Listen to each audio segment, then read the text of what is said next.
বিসমিল্লাহির রহমানির রহিম। আসসালামু আলাইকুম। ওয়েলকাম টু মাই চ্যানেল রাখিস মাল্টি কিচেন। রাখিস মাল্টি কিচেন থেকে আছি আমি আপনাদের সাথে রাখি ইসলাম। রাখিস মাল্টি কিচেনের আজকের পর্বে আমি আপনাদের সাথে শেয়ার করতে যাচ্ছি ভ্যানিলা স্পঞ্জ কেকের সবচেয়ে সহজ রেসিপি। আমি এই রেসিপিটি যথাসম্ভব সহজভাবে করার চেষ্টা করেছি। আশা করছি এই রেসিপিটা আপনাদের কাছে ভালো লাগবে। ভালো লাগলে প্লিজ আমার ভিডিওটিকে একটা লাইক, কমেন্ট, শেয়ার করতে পারেন এবং যদি চান আমার পাশে থাকতে তাহলে প্লিজ আমার চ্যানেলটিকে সাবস্ক্রাইব করে রাখবেন। তো চলুন আমি কিভাবে নর্মাল গ্যাসের চুলায় এবং সিলভারের হাঁড়িতে এত soft fluffy vanilla sponge cake বানিয়ে নিলাম তা দেখে নেওয়া যাক। তো ভ্যানিলা স্পঞ্জ কেক বানানোর জন্য প্রথমে আমি শুকনো উপকরণগুলোকে একটি চালনির সাহায্যে চেলে নিচ্ছি।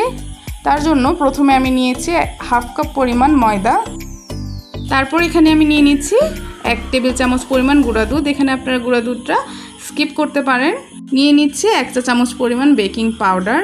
হাফ চা চামচ নিয়ে নিচ্ছি ভ্যানিলা পাউডার। এখানে আপনারা যদি ভ্যানিলা এসেন্স দেন তাহলে 1 চা চামচ পরিমাণ দিবেন। এবার আমি দিয়ে দিচ্ছি সামান্য একটু লবণ। দিয়ে আমি সবগুলো উপকরণকে খুবই ভালোভাবে চেলে নিয়েছি।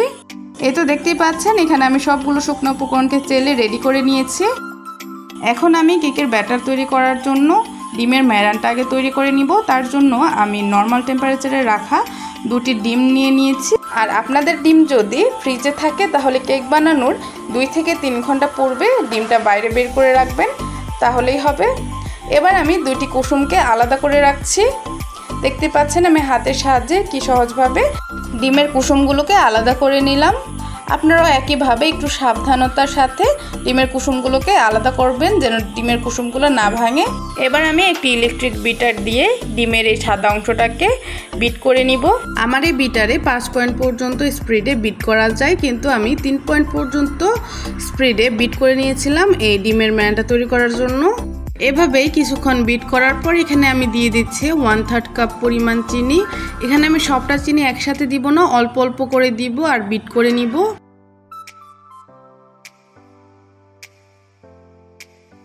দেখতেই পাচ্ছেন আমি কিন্তু অল্প অল্প করে চিনি দিয়ে ডিমের ম্যানটা একদম পারফেক্টভাবে তৈরি করে নিচ্ছি। 3 থেকে 4 মিনিট বিট করার পর ডিমের ম্যানটা যখন এই পজিশনে চলে আসবে তখন আমি এখানে দিয়ে দিচ্ছি ডিমের কুসুমগুলোকে দিয়ে আমি এই ডিমের ম্যানটাকে আবারও বিট করে নিব কিছুক্ষণের জন্য। ডিমের কুসুমটা দিয়ে ডিমের ম্যানটাকে বেশিক্ষণ বিট করা যাবে না, তাহলে ফ্লাফিনেসটা নষ্ট হয়ে যাবে কেকের। ডিমের কুসুমটা ভালোভাবে মিশিয়ে এবার আমি এখানে দিয়ে দিচ্ছি 2 টেবিল চামচ পরিমাণ সয়াবিন তেল দিয়ে আমি আবারও এই ডিমের ম্যানটাকে বিট করে নিব 30 সেকেন্ডের মতো। এই তো ফ্রেন্ডস আমি আপনাদেরকে ডিমের ম্যানটাকে দেখিয়ে দিচ্ছি। ডিমের ম্যানটা যখন এই পজিশনে চলে আসবে তখন বুঝে নেবেন আপনাদের ডিমের ম্যান রেডি হয়ে গিয়েছে। এবার আমি এখানে দিয়ে দিচ্ছি চেলে রাখা শুকনো উপকরণগুলোকে। আমি সবটা একসাথে দিইনি, অল্প কিছুটা দিয়ে মিশিয়ে নিচ্ছি। আমি বাকিটা আবারও দিয়ে পরে আবার মিশিয়ে নিব। এখানে শুকনো উপকরণগুলোকে মেশানোর কাজটা একটু সাবধানতার সাথে করতে হবে যেন ডিমের ম্যানটা আবার নষ্ট না হয়ে যায়।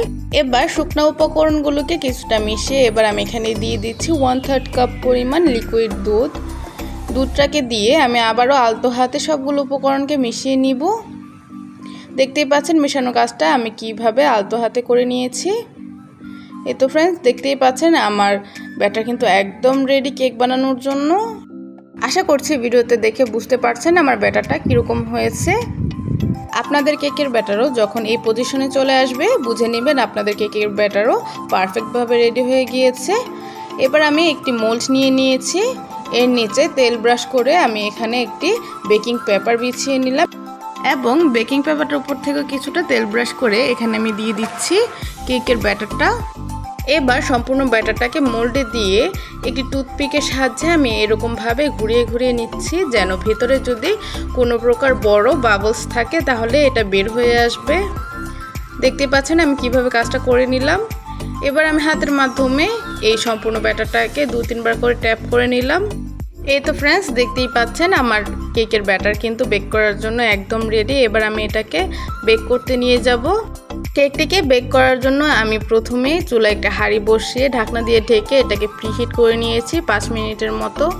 প্রিহিট করে নেওয়ার পর এর নিচে আমি কয়েকটা কাগজ বিছিয়ে নিয়েছি এবং এর উপরে স্ট্যান্ড দিয়ে দিলাম। এবার আমি কেকের ব্যাটারটা এর মধ্যে দিয়ে দিয়েছি। এবার ঢাকনাটা দিয়ে আমি মিডিয়াম টু লো ফ্লেমে রেখে আমি কেকটাকে বেক করব 20 থেকে 25 মিনিটের মতো। আর ঢাকনাটা যেহেতু ভালোভাবে লাগে না, তার জন্য আমি এর উপরে একটি পুঁতা দিয়ে দিয়েছিলাম।